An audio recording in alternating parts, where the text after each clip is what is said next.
Because whereas earlier, if you go out and hunt and you hunt for survival, then you know that you need to give it a break to their hunting territory and you go hunt somewhere else. And the amount you hunt is within a certain limits. You give a chance for the animals to bounce back. It's like it's sustainable. It lasted forever.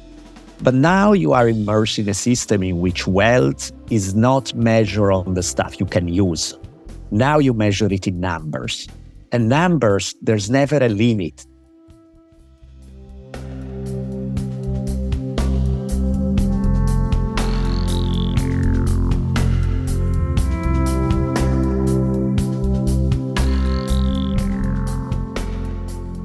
Hi, everyone. It's Raghu back with Mindrolling, and today I have my town mate.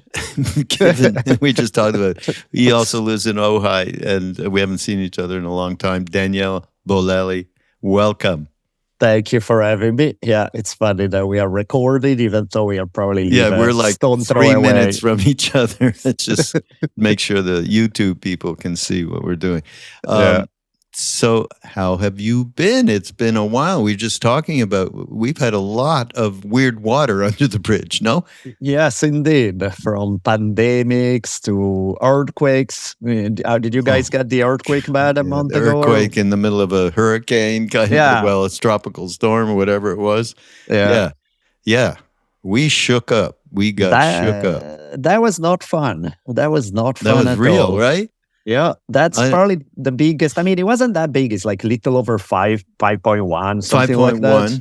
Yeah, but we are right on the epicenter. So that felt like more than a 5.1 because we're right under it. So we had, glasses breaking and stuff falling everywhere and not fun at all. And were you here, what was it, a long time ago? Were you in LA in 94? No, I mean, 1994, when the big one, 6.7 in Chats or wherever. Northridge. Northridge, Were you here? Yeah. No, I actually had gone. I mean, I was here in general, but those days I was back in Italy. And so I got a call from my mom who was here, was like, I'm okay. And I'm like, that's nice. I'm okay too. Like, what's up? And she's like, oh, there was this huge quake. I'm like, oh, okay. No. Oh boy, it's amazing how the difference between 5 to 6, 1.5 more, but each small increase is like hundreds fold more powerful, and so scary stuff. Tell us what you've been up to lately, Danielle. And Danielle, are you still teaching? Yeah, I teach. Mostly, I'm teaching online. 1 day a week, like yesterday, I have to drive in Santa Monica to go to Santa Monica College to teach. Man, I'm not used to driving anymore. It sucks. I was like commuting. Especially on that 101. I drove for like 5 hours to just teach one class. I'm like, this is ridiculous. That can be good. But what's the class on? What are you teaching? That one was a U.S. history class. So I do all kind of history classes, Native American history, U.S. history of religions, which is kind of a fun intro where, very bird eye view, very basic stuff, but as an intro class. And so, I have fun, but most of them are online. Danielle's a writer, a philosopher. He's got a lot of interesting perspectives and points of view, which we'll hopefully get into here.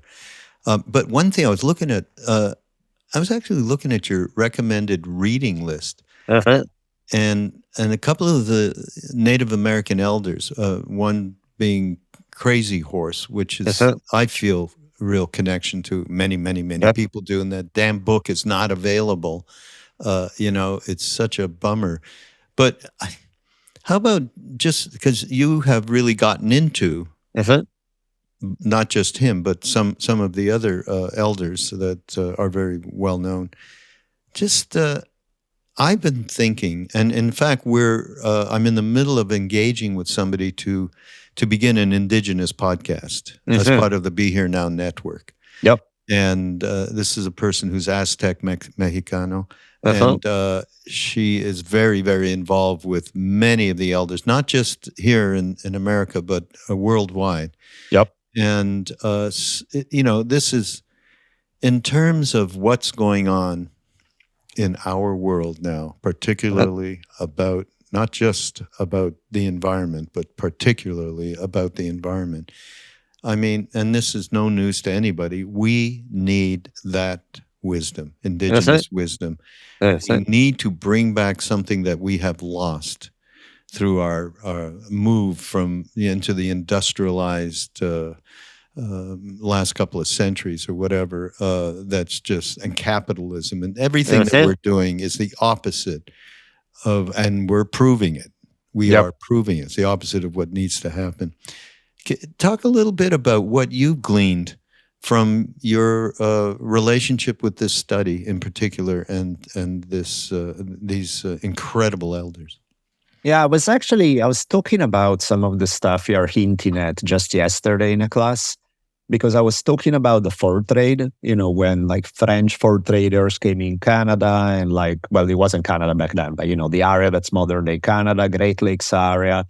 And, the interaction that they set up with the tribes was, for the most part, a friendly one. It was a place of exchange where, people exchange furs for metal tools, and culturally they mix. There was a lot of intermarriage. There was a lot of that stuff, right?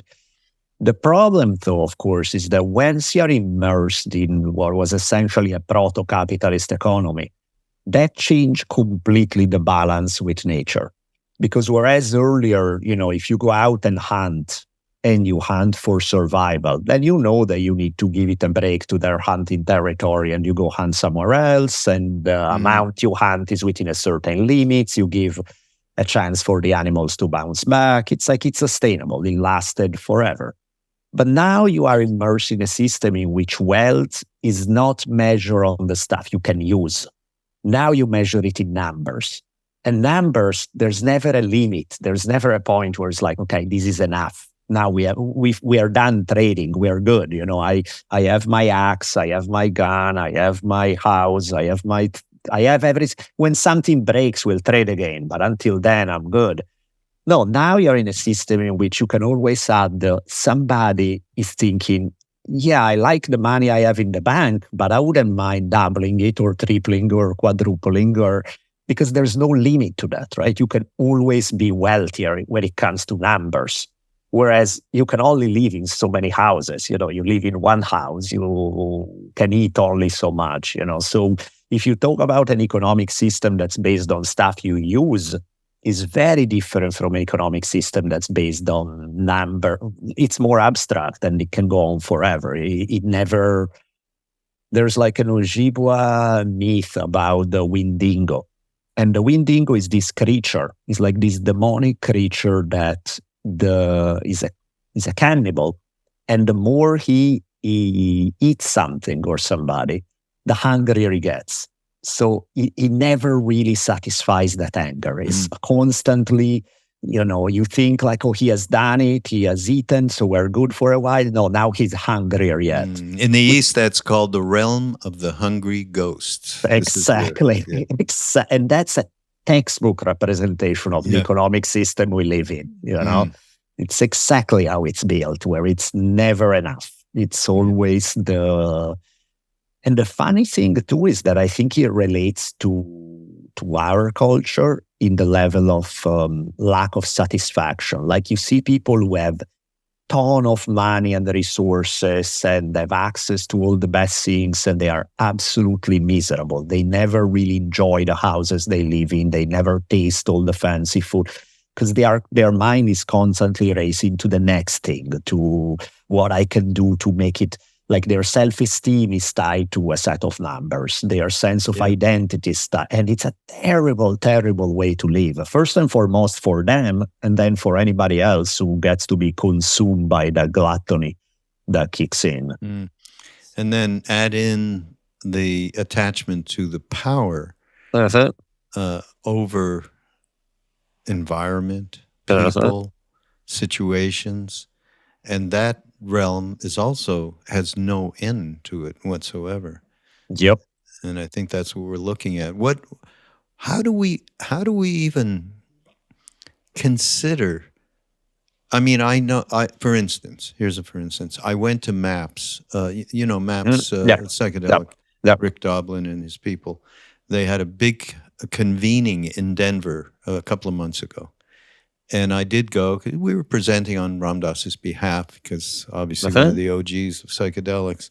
Yep. And the first thing I encountered was this really lovely, lovely man, an indigenous person in California from one of the tribes there.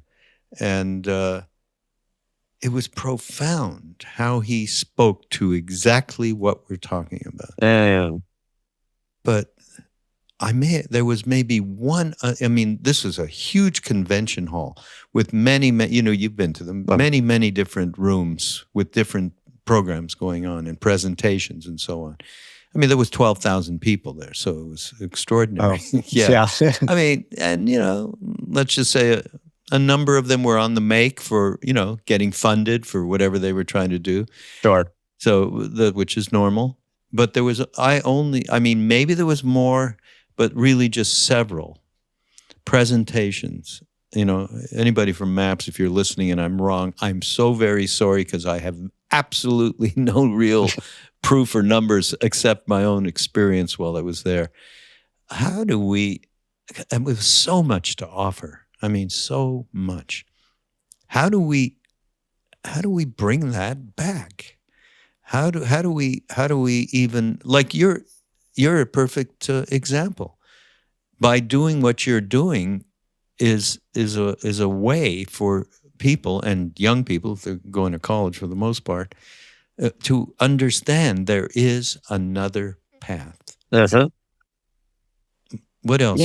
Yeah, it gets tricky because we get into, when we're trying to affect the culture at large, it gets into a problem of things that I don't think either you or I are particularly skilled at, which is things like marketing, or how do you essentially sell an idea to a mass? Because, you don't want just to have your three friends who see something that they really enjoy and you share it. You want to pass it along in a wide enough way that it has an impact on the culture, on large numbers of people, that ultimately leads to a better world.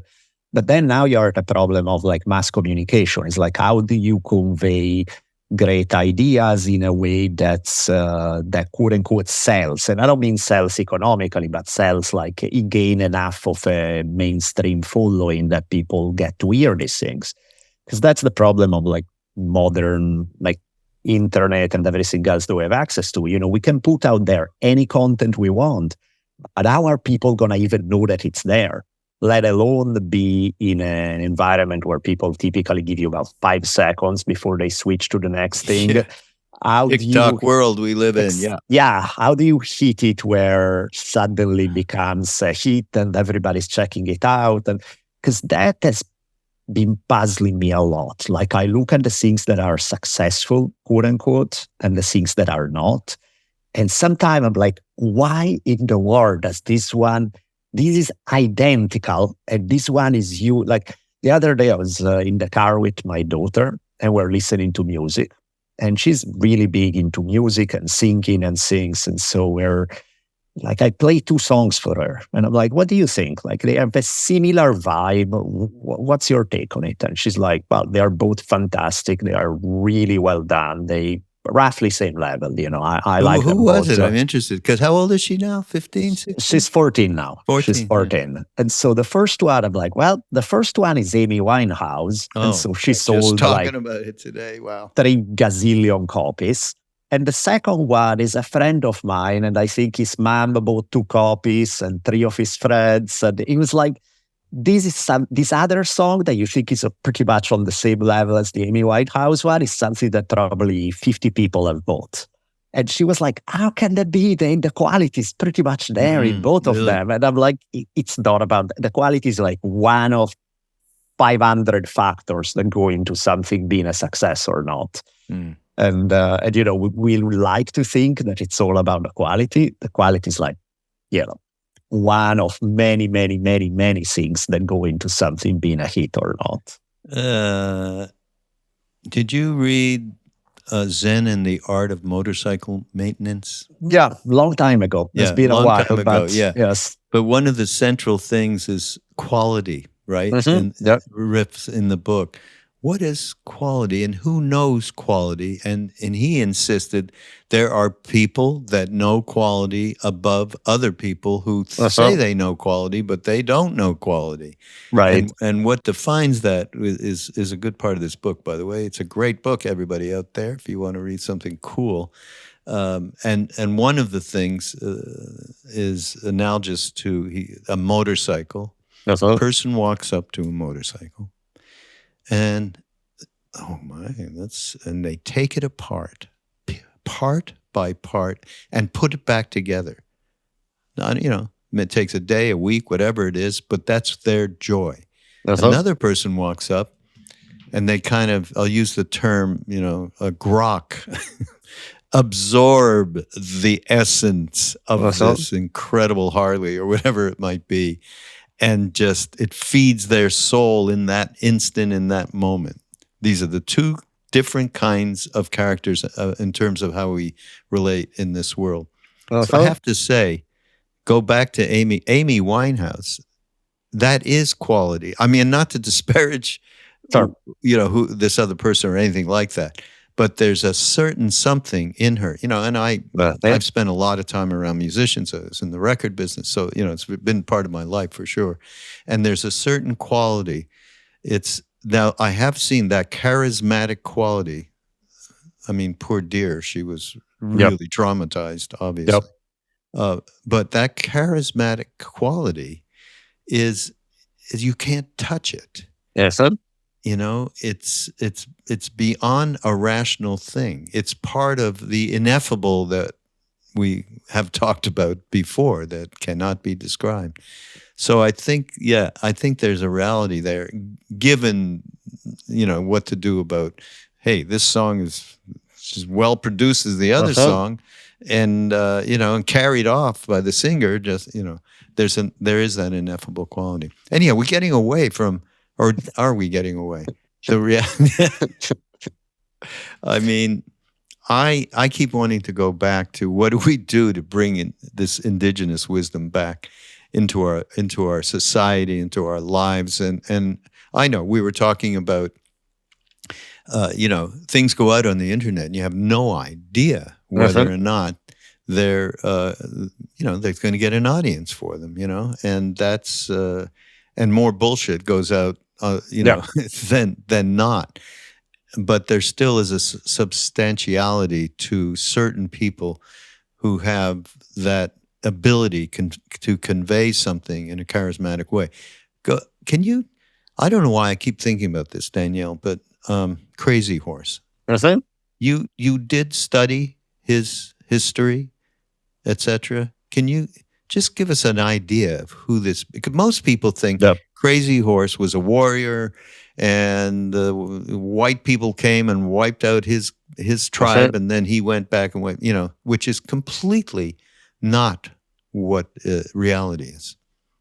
Yeah, the Crazy Horse stories. I mean, that's as beautiful and as tragic as a story as you're ever gonna run into. It's his tale. I did it, in a very, I think that's my first long series on History on Fire, where, usually I was doing maybe 2 episodes, and that one I started, I'll do an episode or 2 on Crazy Horse, and then it blew up in like 4 episodes, 2 hours each. So I just Are they there? They're available? Yeah, they are available. These are podcasts, right? Yeah, it's History on Fire episode, I want to say 7, 8, 9, and 10. Wow. And they are all life story of Crazy Horse from beginning to end. Wow. And it's one of the things that always fascinated me about Crazy Horse is that the guy went through an ungodly amount of trauma in his life, starting from the fact that his mom hanged herself when he was only like 5 years old or something. So he was so traumatized that he didn't speak for 2 years. And then, so many of the people he loved and cared about, he saw from his brother to a good friend to his own daughter to all sorts of people who died around him. And so there was this paradox with Crazy Horse of him being this, he clearly had some interesting mystical qualities, because on one hand, he did not fit the prototype of the classic Lakota man. Most Lakota guys they like themselves a lot. There's this part of the culture is being a little flashy and macho and tough. Yeah. And Crazy Horse is very soft-spoken, Really? to the point of being like, people thought, in modern terms, they think maybe he was a little autistic. Maybe there was, because he wouldn't, most of the time, he didn't look people in the eye. He had his eyes going all over the room. He spoke very little. He didn't really. And then, he had this charisma and these abilities that no one else had. And so people were like, it's sort of the archetype for the strong, silent type. Yeah. And so on one hand, he has this insane power on multiple levels. And on the other hand, all this power does not allow him to protect the people he loves. And so there's that point of like, what's even the point of having this power if you cannot protect the people you love?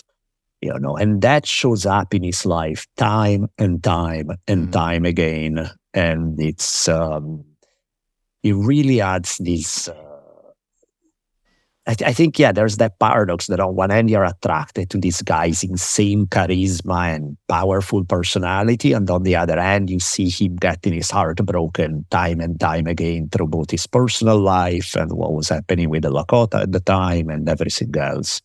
So it's a heavy story. It's a beautiful but heavy story. But he was really connected to his visions. I mean, he was really connected to the other planes of consciousness, and that's how I remember.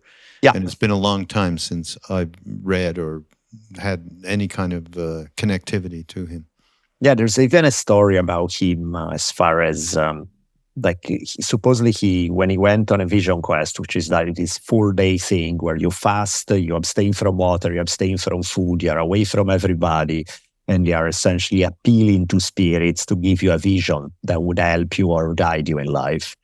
And so during one of these things, he had this vision, and he was essentially told that he would be untouchable on the battlefield, that as a warrior, he would be completely safe in battle if he did all these things to like ritual preparation and certain paint he would have to wear and things that would connect him to the spirits. However, he would be vulnerable when his own people were holding him back. And the tale is that then he was this absolute badass on the battlefield where, because he strongly believed in it, he sometimes would charge in the middle of enemy to rescue a friend, and bullets are flying everywhere and nothing ever happens to him. But then when he dies is when, the US government wants to arrest him. And they are essentially setting him up by promising him a meeting, doing this thing, and then they go to arrest him. And one of his former friends is actually grabbing him when he's trying to escape. And that's when a soldier sticks a bayonet through him and kills him. And so again, it's that weird thing of like untouchable in battle, but touchable when it's in that context, and essentially sort of betrayed by some people. Boy. Yeah. Yeah, it's a heavy one. Where is the source of the material about him? So that's a tricky one, because there's this lady, Mary Sandoz, who wrote this book, this biography of Crazy Horse, but she had maybe 13 pages of single-space note that she took with some Lakota elders who were contemporaries of Crazy Horse, but she ended up writing a 200-some page book that is like, okay, you may be running with this material a little, so the odds are there's some fictionalized element in it. So what you get is some of the Sandoz interviews, some interviews with other people who were so mainly interviews done in like the 1930s, 1940s, people who were still alive, who knew him when they were kids. And then, you find the info for mainly the last year or two of his life when he was in much closer contact with American authorities. And then you have, the diaries of an officer or official reports or things like that. So it's a mix of oral tradition with some of these documents. Right. Well, we got to we should do a mission and find this book and somehow get it published or something. This is Yeah. the kind of thing that I'm thinking about. How do we bring this back into the zeitgeist of TikTok? Okay, how do we Yeah. do it? You know, I'm go ahead. Yeah, I've done a bunch. I mean, in History of Fire, which what I do is I take any topic in history and do a deep dive, research a lot, and then try to convey it in a way that's a little more user friendly in terms of making it entertaining, and and I've done a lot on native stuff. I did this big series on Crazy Horse. I did an even bigger series on Sitting Bull and the Ghost Dance and Wounded Knee. I did another one of the clash over the Black Hills, and I plan to do many more to come. So it's a theme that's very dear to my heart, and that I try to, without making it so that it becomes a Native American podcast, but it's a sub-theme in the overall history of fire that I keep going back to, and I dedicate a ton of episodes to. All right, not to talk shop here, but we've got to figure a way out where we can put some of this material on our Be Here Now network. Okay, sound like a plan. We'll talk offline about that, but that's for sure. Oh, that's something that came to mind. Did you ever see this TV series called Reservation Dogs? I know of it. I'm not sure. It's a series or a film? Yeah. It's a series. It's 3 seasons. I think they're just wrapping up season 3 and then it's going to be done. I've read about it. Yeah. So there's this guy, Sterling Harjo. He's a native writer. And, for the longest time, he tried to pitch native projects, didn't go anywhere. And then finally something clicked that now everybody wants him. He's doing Reservation Dogs is a huge hit. And it's incredibly well done. Really? Yeah, let me qualify it. There are some episodes that I'm like, what just happened here? Because I find the episode bland and boring. But then the next one is you're like crying. It's so beautiful and it's so funny and emotionally intense at the same time. And you really deliver a sense of like real native life, not stereotype, not really well done. And so I like the fact that a guy like him, 10 years ago, nobody would have let him do something like this. And now it's happening and it has a following, and this is going to open the door for other projects to come in. And right. So, that's so great. Really great. Yeah. Well, all's to say that I just absolutely believe we can do a lot more by simply absorbing some of this wisdom. And then making sure it's available to TikTok generation for sure. Yep. And one thing we're doing, which is not in any way comparable to what we are talking about, but in a loose way, because of your saying, well, how does some stuff go viral and some stuff doesn't on the net and all that? So we're doing, this is a bit of a commercial too. I have to confess. Okay, for ramdas.org, we're doing a 4-week course that starts next month, okay, and in October. And Alan Watts and Ramdas. And beautiful. We pull together various themes that they address. It's like they're on different sides of a mountain, right, in terms of perspective, but as you go up the mountain, they meet each other right at the top. I mean, there's no doubt about it. I mean, to the OGs of bringing mystic east to the west. So we're thinking, okay, how do we get? We'd love for people on TikTok to be able to access this. Aside from the actually financial stuff, anybody can join. With if they have $5, they can do it. So. It's a whole new animal, TikTok. I mean, there's the obvious, really, the conspiracy stuff, the misinformation, all of that. But then there's also real content. And the way that content is processed is completely about some kind of one-on-one relationship with somebody who is got enough charisma to get the attention of whoever's watching, and be able to share something with them that resonates. I mean, it's an amazing thing. So the reason I brought that up, because I've been wondering, okay, is there any interest for these old fogies on one hand, but the content is not old fogey. The content is as present as we are right now. And how do we at least present it? Ram Dass wanted us to make sure that we, on the platforms that, evolve, that whatever new generation has access to the material. This was a thing that he told me as a director. And so now we're experimenting. We have this incredible young woman on TikTok that represents Ram Dass and everything we do. And she, I'll send it out to you. Actually, we should put it in the, you guys that are doing the back end of this thing in the show notes. Let's put a link to Aiden's TikTok video. That would be a great thing, because it's really quite amazing. But points to what you're speaking to about how one thing gets viral and one thing doesn't, and the internet is now it's developing more and more and more, more complexities and more difficulty, really. Yep. So. Yeah, but I think it's a key question that you ask. Is like, how do you take some things whose power is eternal? They are these wonderful things. I mean, people like Ram Dass or Alan Watts from just a generation or two ago, but even things like, if you go to the roots of what they are going to, if you are going for some of those key ideas, we're talking about centuries and centuries ago, millennia ago, some of these ideas.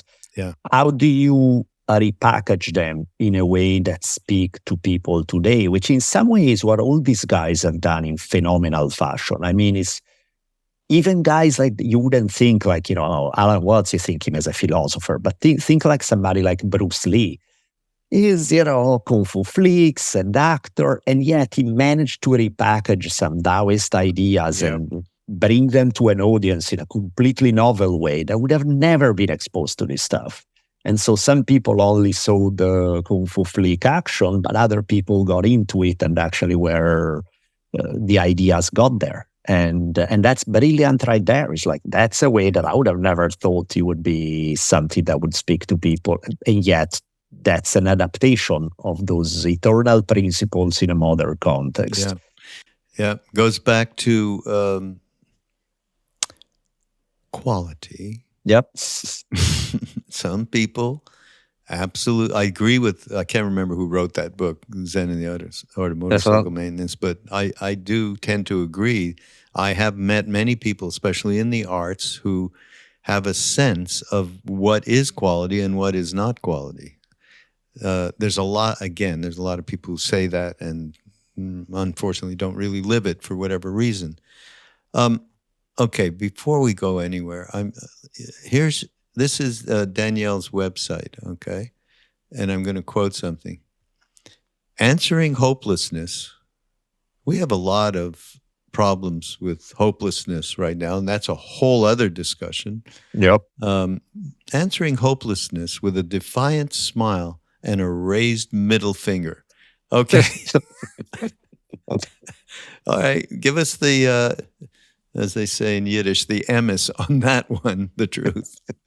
The thing is, I've had my share of fairly awful things happening in my life. And, I think I'm not saying anything particularly original, because we all do at one point or another. We all have, even if, just the day-to-day now is, you don't have to even have it personal. It's still so gigantically and enormously oppressive, the suffering. You have to be completely cut off if you're not, taking in some of that. And, and that's a whole other thing about how to process that properly. But 100%. And so we all go through stuff. We all see people we love fall sick and die. We all see, we all go through those existential conditions of life that are insanely brutal. And so there are moments where you feel that the universe is out to squash you, which of course is not, but it feels that way, right? Mm-hmm. It feels almost personal, like what else, Yeah. And so to me, in my moments of where hopelessness really hits hard,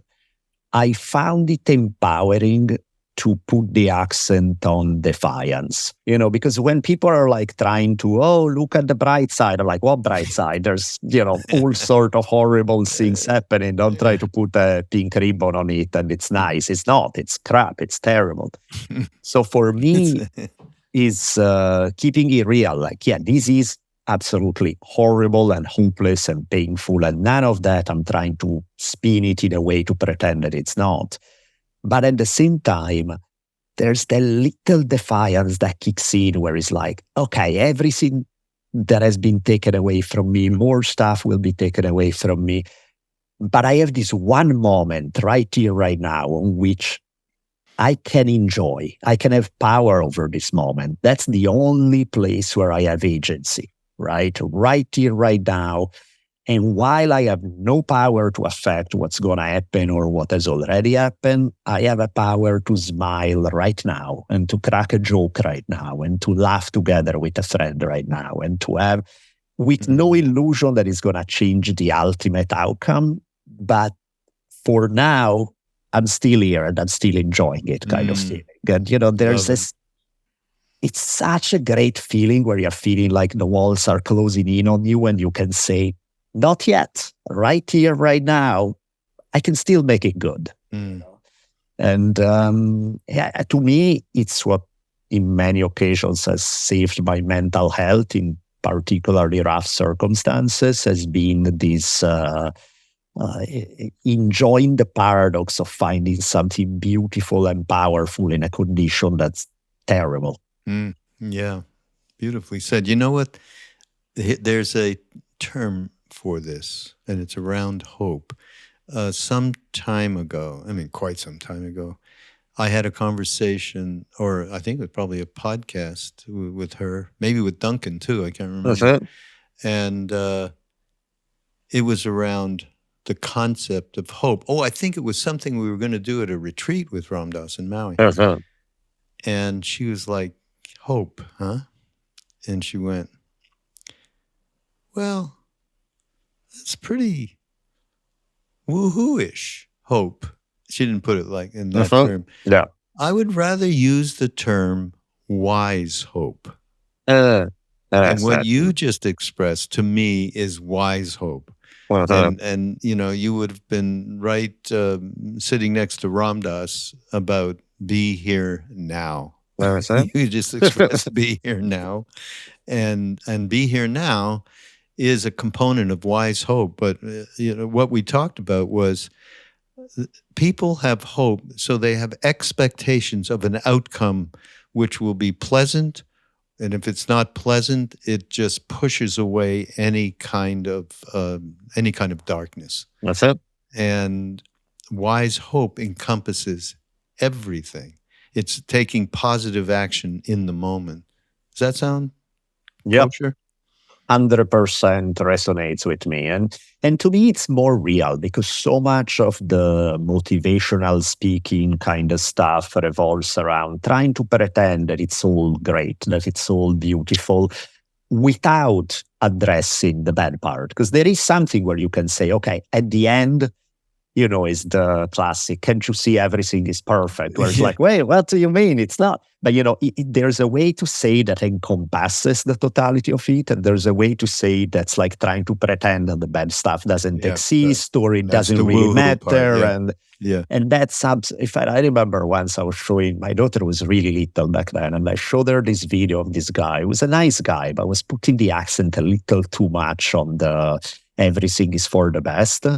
And I didn't say anything, and I just showed it to my daughter, and she let out a series of unrepeatable comments, but she was not amused. She was like, yeah, sure, your mom just died. Isn't that great? It's for the best. Look at your She was really mad about it. She was like, really? No, that's it's great. Not. It's sometimes crap is crap. Sometimes terrible things are terrible things. Now, once we agree that they are terrible things, then we figure out how to move on, how to find a way not to get crushed by it.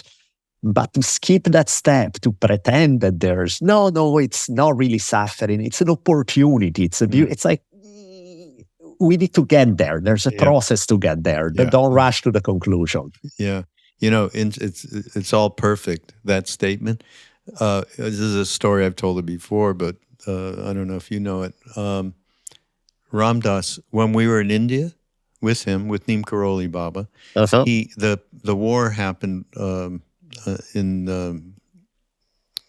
the east, Pakistan, on what the hell, Bangladesh. Uh-huh. That's Yeah. what it wasn't called that then, but there was a Yeah. war over the territory.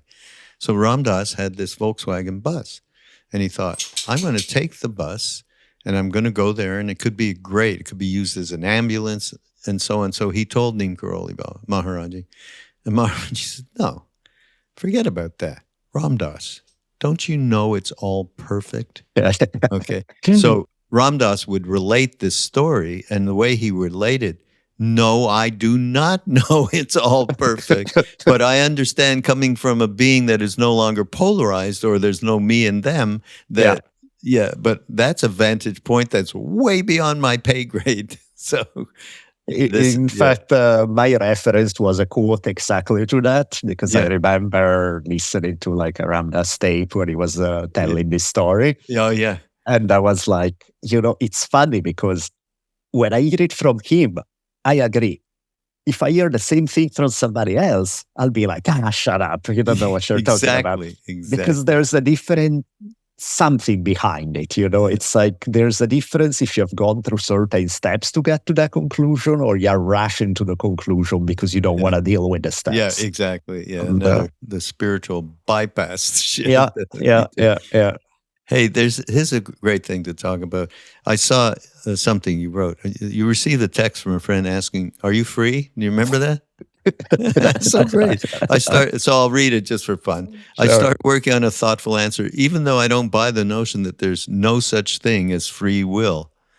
I don't buy the notion that there's no such thing as free will. It strikes me as intentionally lazy. I still ponder if anybody can truly say they are free in a universe that often feels void of care and compassion, a universe ruled by impermanence, a universe in which our choices are severely curtailed by accidents of luck, physiological states out of our control, the existential awareness of our mortality and of the transitory nature of life. Is anyone truly free in a context in which the circumstances of nature feel so arbitrary and random, and yet so crucial in determining our option? Then it occurred to me that friend was just asking if I was free for a call. You went into a beautiful philosophical treatise.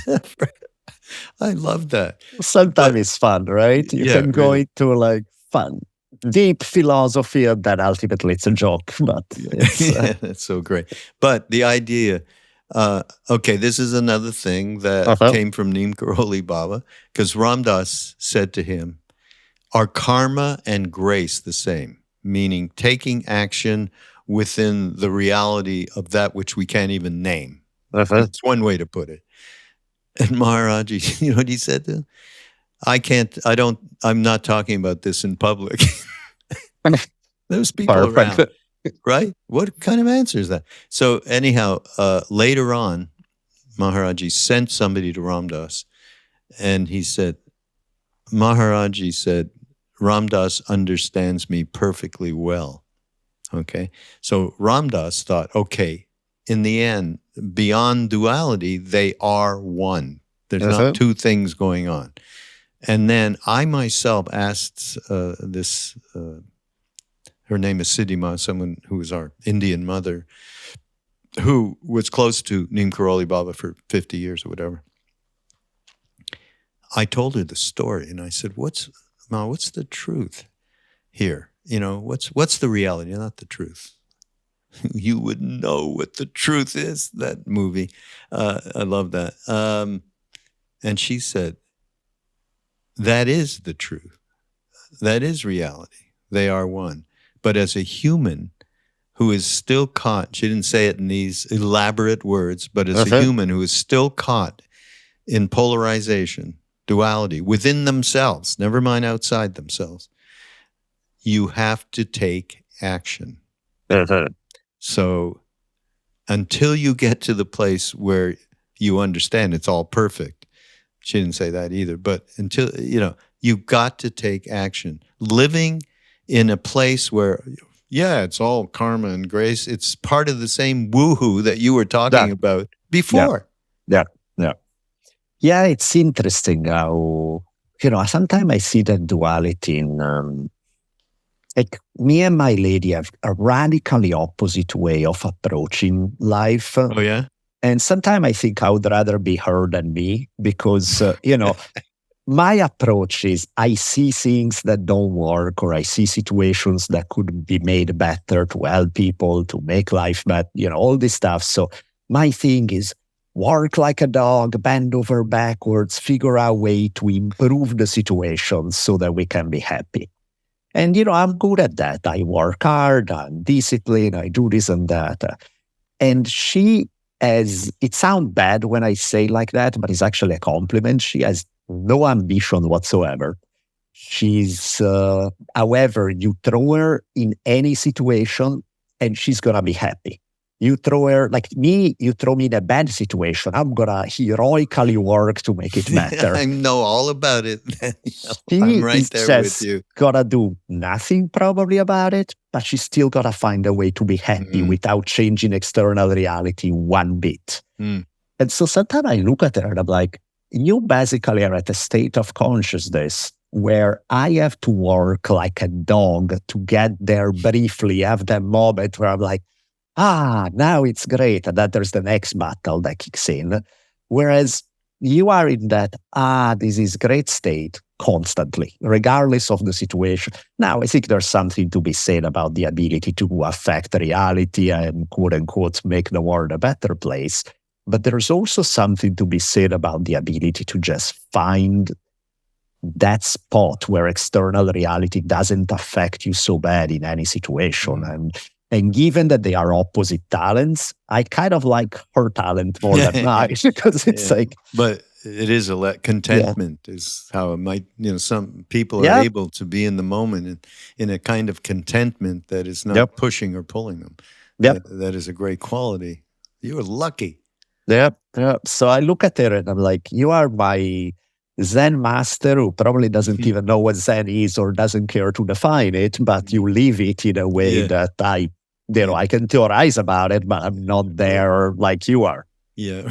So it's, and I've seen it recently, like, my daughter will go through something. So I'll talk with her for like a day or two and we go for hours and hours. And, she appreciates it. And I see maybe I shift 10% of her perception in a direction that seems a little better. And then like she'll talk with my lady and they'll bullshit around over nothing. And then my lady will say one thing and my daughter perception goes and like shift by 80% in 10 seconds. And I'm like, how did that happen? I've been working like a dog to change 10% and you just go flip the fingers and it happens like that. So.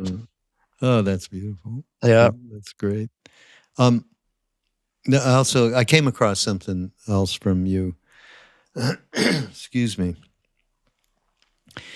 And it's about, I'm a huge fan of a concept I refer to as small discipline. I'm not sure if you remember that. Yep.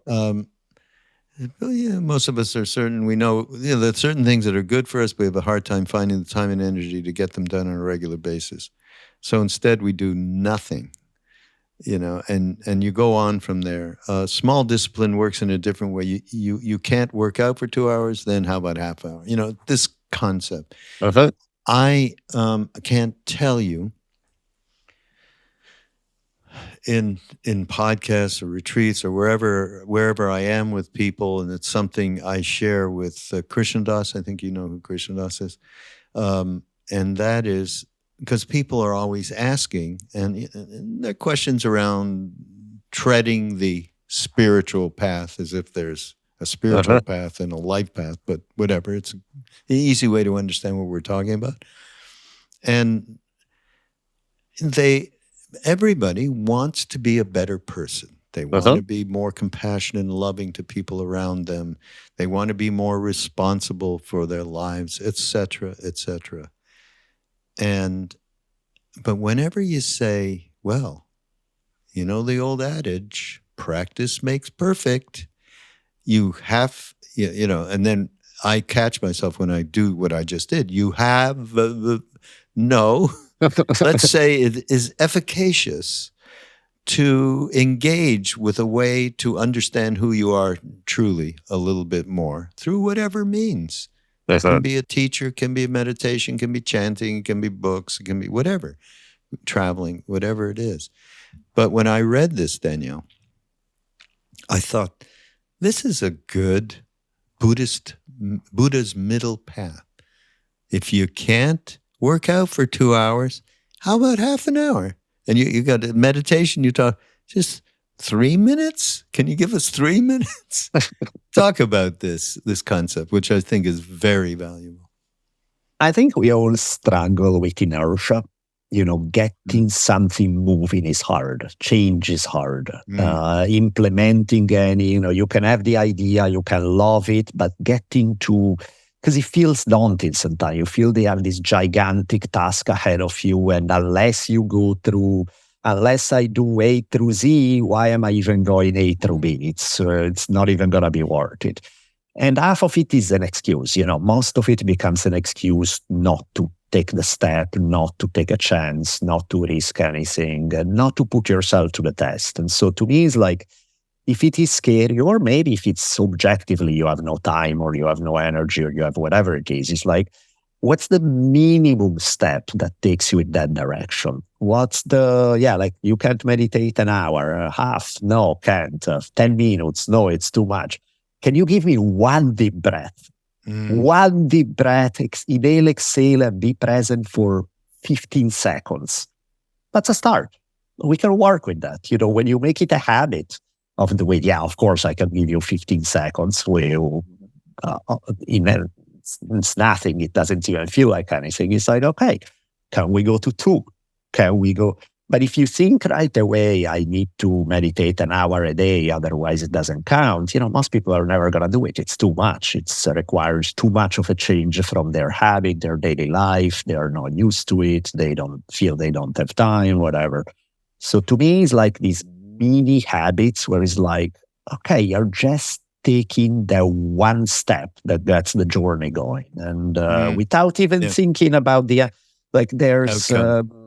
there's a guy I love, was a Zen guy from the 1800s, Teshu. He was both, Zen guy, a sword master. And one of his stories that at one point he announced that he wanted to copy and in calligraphy the entire Buddhist canon, tens of thousands of pages. And people are like, how are you ever going to do it? And his answer was, 1 page at a time. It's that idea. If you think about the destination, you're never going to get there. You're never even going to start. But can you give me 1 page? Can you give me, so for example, one thing I do at home when I don't feel that I have time to work out, like go to the gym for an hour and a half. I'll have maybe my weights sitting outside of my office, and I'll be doing email, and I'll take a quick break after 10 minutes and do 1 set. And then I come back and I work more. And as soon as I can catch another break, 15, 10, 20 minutes later, I'll do another. And, you do it throughout the day. So it doesn't feel like you're working out because you're not really taking the time out to work out. But I'm taking these mini breaks that by the time you add them all up at the end of the day, oh, look at that, I actually worked out.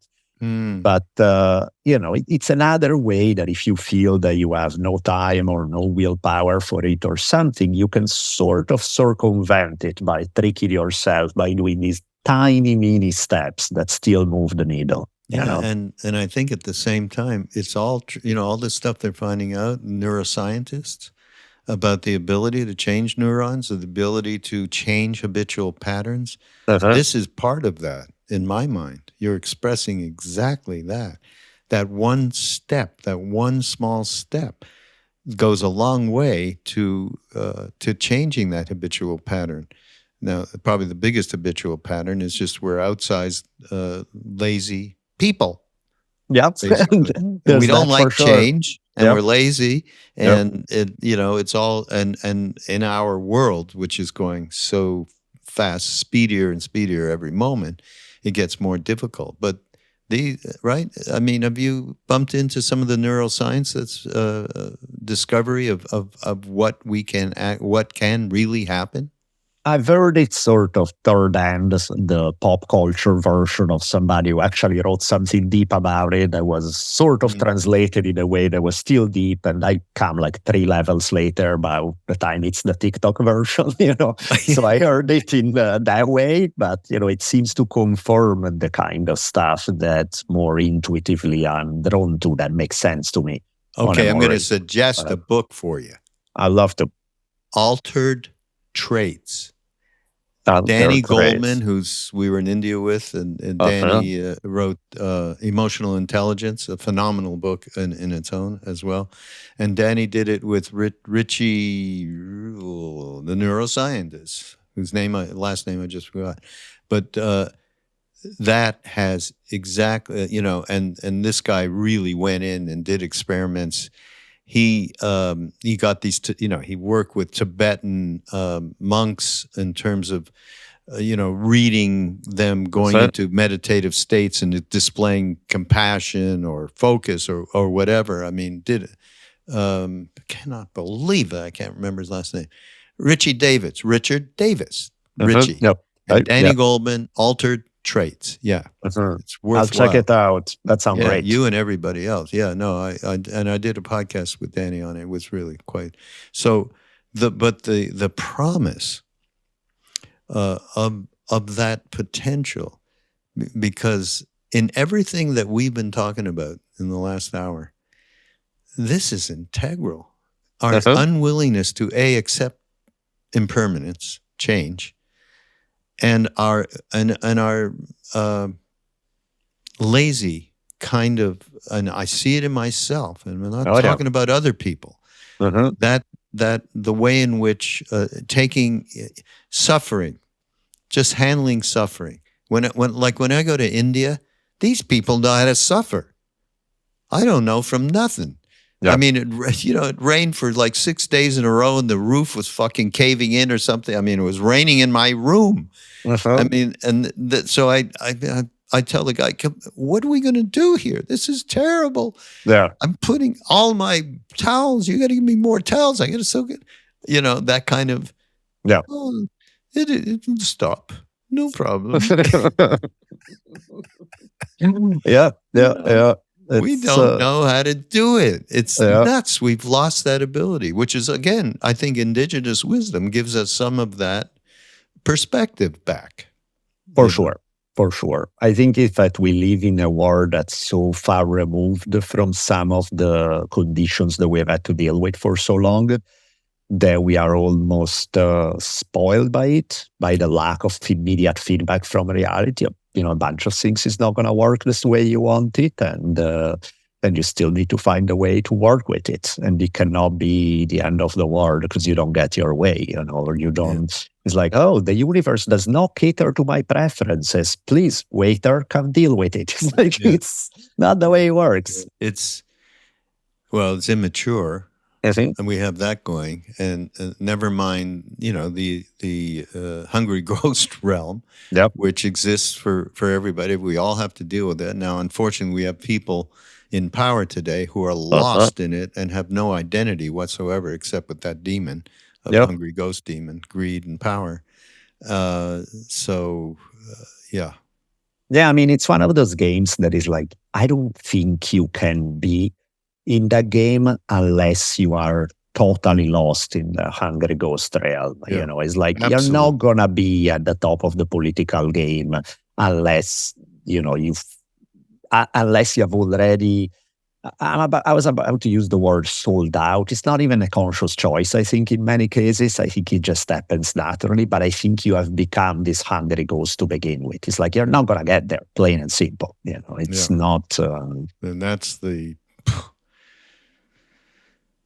Really so hard, to realize, and you look around and all of these people in these places of power are just, it's extraordinary what is happening, and our collective karma, that's a whole other podcast discussion, right? It is scary. That's why sometimes it feels, going back to that sense of powerlessness and disempowerment is going back to what you can touch and affect right now. It's like, no, maybe I'm not going to make the world a better place tomorrow. But right now, I can make my kid happy. Okay, that counts for something. Let's focus on that at least a little bit. And it doesn't mean you have to give up on the notion that you're going to have an impact on the larger world.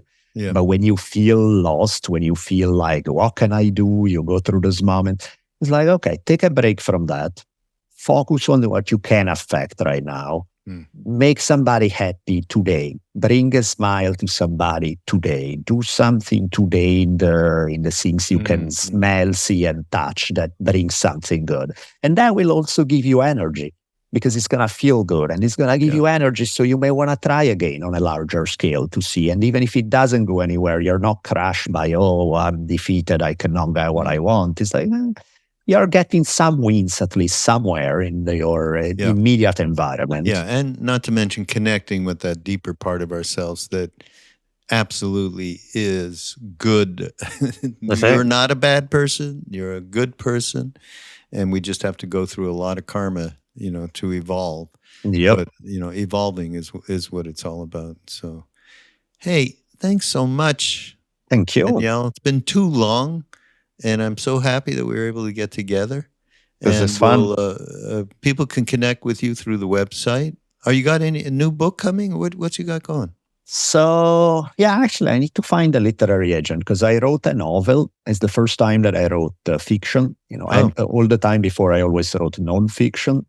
I wrote historical fiction. I've had an absolute blast doing it. Now I need to deal with the less fun part, which is not the creative part, but the business part of literary agents and publishers and get this. So that's to the next step. I need to find to click with somebody on the literary agent level, get that going in order hopefully it's got some hungry ghost in them to get.